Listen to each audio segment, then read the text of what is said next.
menjelaskan hasil studi kami dengan judul manajemen perangkat input dan output. Sebelumnya kami akan memperkenalkan diri. Nama saya Adil Faruk. Nama saya Alexander Franciscus. Nama saya Iman Nurdia. Nama saya Putra Perdana Baban. Baik, sekarang kita akan masuk pada materinya. Baik, saya akan menjelaskan manajemen perangkat input dan output. Sistem adalah sekumpulan elemen atau komponen yang paling berinteraksi dan bekerja bersama untuk mengetahui tujuan tertentu. Operasi adalah tindakan atau proses yang dilakukan untuk mencapai hasil tertentu. Dalam konteks teknologi informasi dan komputer, operasi seringkali menunjuk pada langkah-langkah atau instruksi yang dijalankan oleh perangkat keras atau perangkat lunak. Sistem operasi perangkat lunak yang mengelola perangkat keras komputer dan menyediakan layanan untuk program perangkat lunak lainnya. Sistem operasi bertindak sebagai perantaran antara pengguna dan perangkat keras komputer. Manajemen perangkat adalah salah satu fungsi utama dari sistem operasi yang bertanggung jawab untuk mengelola perangkat keras yang terhubung ke komputer atau sistem. Perangkat ini bisa berupa perangkat input seperti keyboard, mouse, perangkat output seperti monitor, printer, maupun perangkat penyimpanan seperti hard drive dan SSD. Perangkat input-output adalah alat untuk instrumen yang digunakan untuk menjalankan suatu fungsi atau tugas tertentu.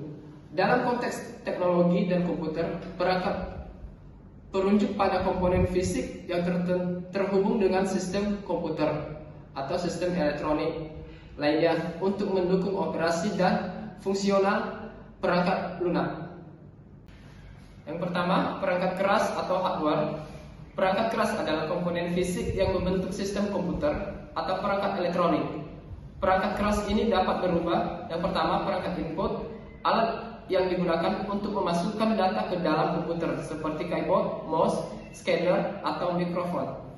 Yang kedua, perangkat output, alat yang digunakan untuk menampilkan atau mengeluarkan hasil dari proses komputer seperti monitor, printer, speaker, atau keyboard. Yang ketiga, perangkat penyimpanan, alat untuk menyimpan data secara permanen atau sementara seperti hard drive, SSD, flash drive, atau CD atau DVD. Selanjutnya, perangkat pemrosesan, komponen yang mengelola data seperti unit pemrosesan sentral CPU atau kartu grafis atau disingkat dengan CPU. Perangkat jaringan, perangkat yang digunakan untuk menghubungkan komputer dengan jaringan seperti modem, router, dan switch. Dua, perangkat lunak atau software. Meskipun tidak terbentuk fisik, perangkat lunak atau software adalah kumpulan program atau instruksi yang memberikan perintah pada perangkat keras atau melakukan tugas tertentu. Software ini mencakup sistem operasi, aplikasi, dan program utilitas. Saya akan masuk pada contoh perangkat input output. Yang pertama, perangkat input. Sebelum masuk kepada contohnya, alangkah kita baiknya mengetahui apa itu definisi dari perangkat input serta perangkat output. Perangkat input ialah alat yang digunakan untuk memasukkan data maupun informasi ke dalam sebuah sistem komputer. Contoh dari perangkat input yakni keyboard, mouse, scanner, mikrofon, kamera web atau yang biasa disebut webcam, joystick, serta touchpad. Lalu masuk kita pada pengertian perangkat output. Perangkat output yakni alat yang digunakan untuk mengeluarkan hasil dari proses yang dilakukan oleh komputer. Contoh-contohnya yakni yang pertama monitor, kedua printer, ketiga speaker, keempat headphone, serta kelima proyektor. Pada contoh-contoh di atas, semuanya mendukung kegiatan atau fungsi tertentu dari sistem teknologi, maupun baik perangkat keras ataupun perangkat lunak.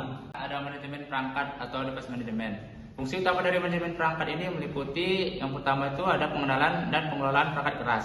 Sistem operasi mendeteksi perangkat yang terpasang dan memastikan perangkat tersebut dapat digunakan. Ini termasuk penginstalan driver perangkat yang memungkinkan perangkat keras dan perangkat lunak berkomunikasi. Baru poin kedua, penjadwalan akses perangkat.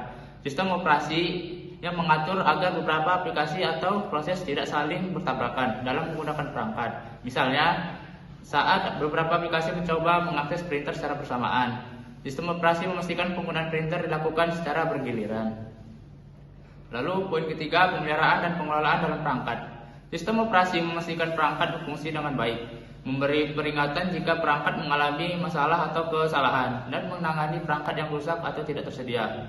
Lalu poin keempat, input atau output controller atau pengendali input atau output. Pengendalian perangkat input output seperti sistem operasi mengatur agar data dapat dikirim dan diterima oleh perangkat-perangkat ini secara efektif. Selanjutnya saya akan menjelaskan tentang manajemen input output. Manajemen input output adalah bagian dari manajemen perangkat yang bertanggung jawab untuk mengelola komunikasi antar sistem komputer dan perangkat input output. Input output mencakup semua jenis komunikasi antara komputer dengan dunia luar, baik itu pengambilan data dari perangkat input seperti keyboard ataupun mouse, atau mengirim data ke perangkat output seperti printer ataupun layar. Fungsi utama manajemen input output meliputi yang pertama, pengelolaan sumber daya input output, yaitu mengatur akses ke perangkat input output yang terhubung dengan komputer agar dapat digunakan secara efisien. Misalnya mengatur pembacaan data dari hard drive atau menampilkan informasi pada monitor. Yang kedua, pengelolaan buffer. Sistem informasi menggunakan buffer untuk menyimpan sementara data yang dikirimkan ke atau diterima dari perangkat input output. Hal ini mencegah terjadinya kehilangan data ataupun mempercepat proses komunikasi dengan perangkat input output. Yang ketiga, pengendalian akses pada perangkat input output. Sistem operasi mengatur agar proses atau aplikasi yang berjalan dapat mengakses input output dengan cara yang terkoordinasi untuk mencegah konflik atau gangguan dalam penggunaan perangkat. Yang keempat, interrupt handling. Saat perangkat input output memerlukan perhatian dari CPU, misalnya saat data telah siap untuk dikirimkan, perangkat tersebut menghasilkan interrupt yang memberitahukan CPU untuk memberhentikan tugas yang sedang berjalan dan memproses input output. Sistem informasi bertanggung jawab untuk menangani interrupt ini dan memastikan pengelolaan input output berjalan lancar. Yang terakhir, optimasi proses input output. Sistem operasi ini seringkali mengimplementasikan berbagai jenis teknik untuk mengoptimalisasikan proses input output seperti teknik buffering, spooling untuk antrian output seperti printer, dan caching untuk mempercepat pemrosesan data. Penerapannya yaitu seperti keyboard. Ketika kita mengklik ini, maka akan keluar informasinya di monitor seperti ini. Dan juga seperti touchpad, ketika kita menggeserkan jari kita ke kiri ke kanan, maka kursornya akan mengikut dari kiri ke kanan juga.